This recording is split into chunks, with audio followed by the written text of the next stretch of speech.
Bom dia, meu nome é Aline Rori, estou começando mais um Papo Digital por aqui. E no nosso papo de hoje eu vou compartilhar com vocês uma leitura que assim me trouxe muito prazer, tá? Eu li um livro mês passado e eu amei a leitura e desde então eu tô doida para compartilhar com vocês o que eu aprendi. Ok? Geralmente eu faço um post aí no Instagram, né, no Facebook falando sobre o livro e tal, compartilhando, né, as ideias do livro, mas esse livro foi tão assim enriquecedor que eu acho que ele merecia um vídeo, tá? E é por isso que eu tô fazendo esse vídeo aqui para vocês hoje. Bom, o livro de que eu estou falando é O Poder do Hábito.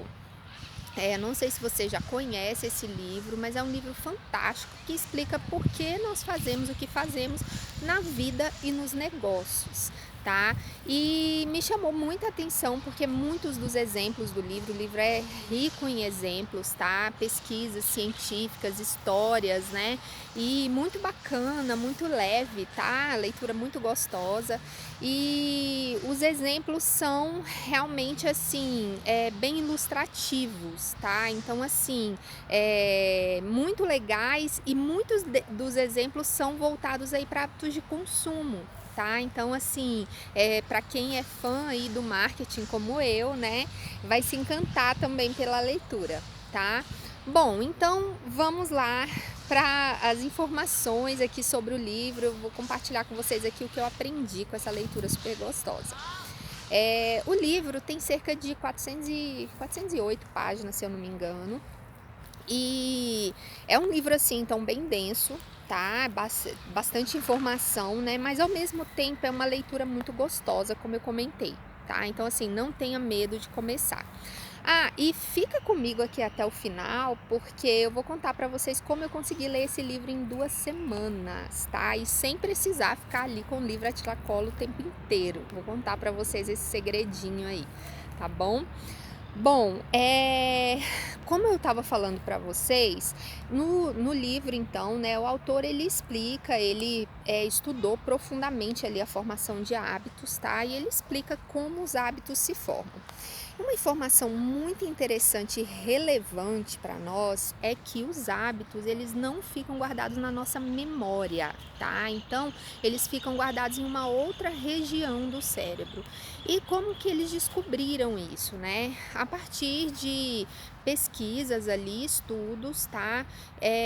Um caso muito específico fez com que, né, fosse aprendido muito a respeito da formação de hábitos. E esse caso é o de um personagem que inspirou, né, aquele filme. Acho que é Como Se Fosse a Primeira Vez o nome do filme, que é um filme da Drew Barrymore com o Adam Sandler, onde os dois se apaixonam e tal, mas ela perde a memória, porque ela sofreu um acidente e todos os dias é como se ela... É como não, ela se esquece de tudo que aconteceu no dia anterior, tá? Então, assim, ela não guarda informações novas desde que ela sofreu o acidente. E, bom, é uma história super divertida e tal, mas histórias à parte, né? O personagem aí real, da vida real, que inspirou essa história, a história dele é relatada nesse livro, tá? Então, lá eles descobriram que, apesar dele não conseguir reter novas informações, ele criou sim novos hábitos.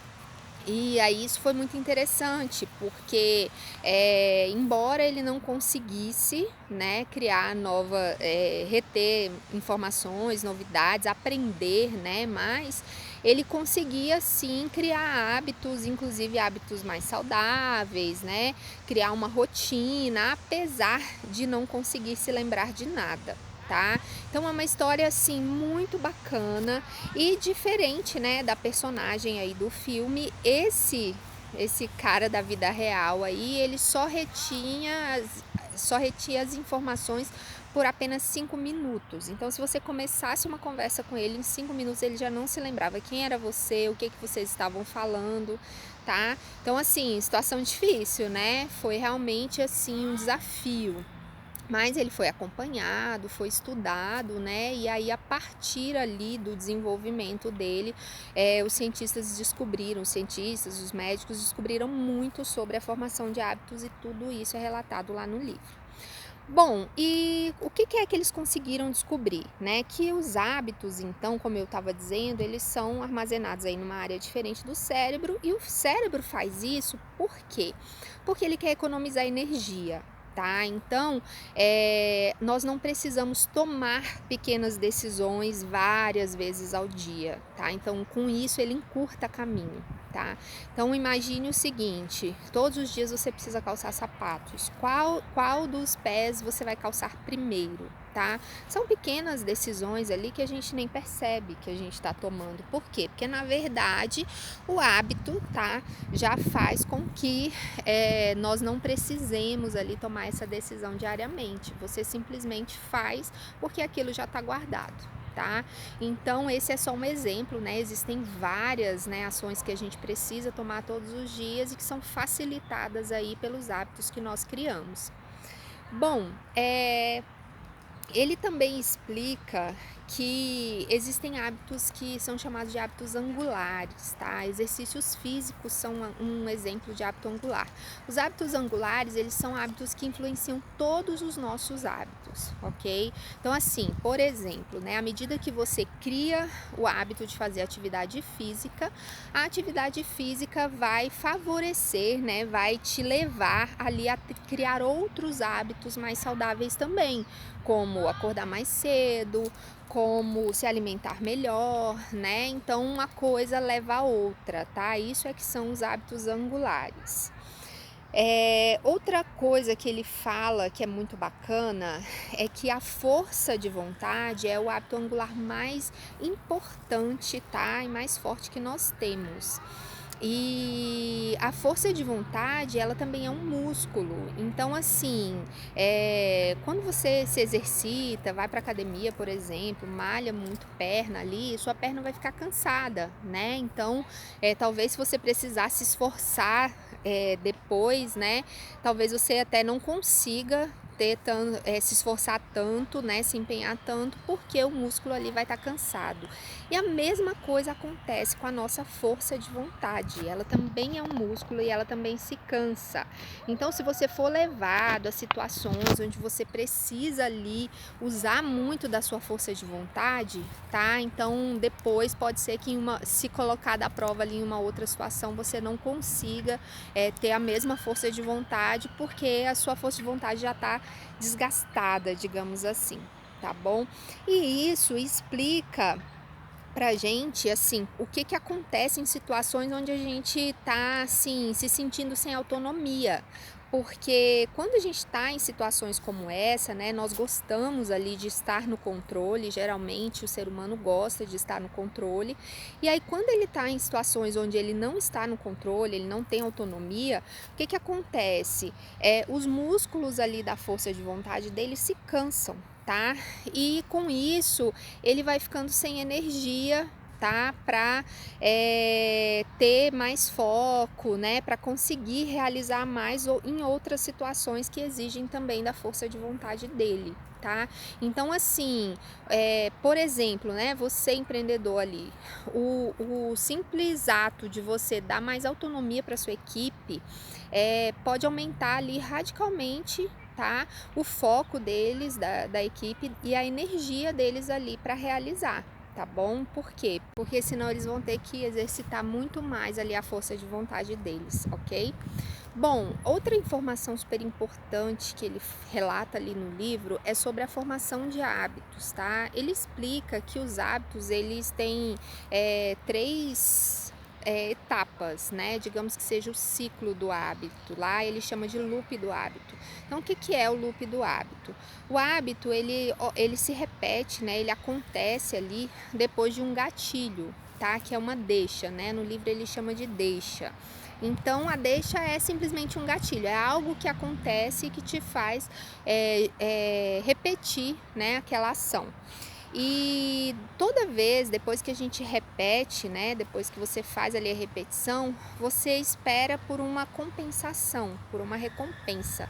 Então, o hábito ele está baseado nisso. A gente faz as coisas aguardando por aquela recompensa.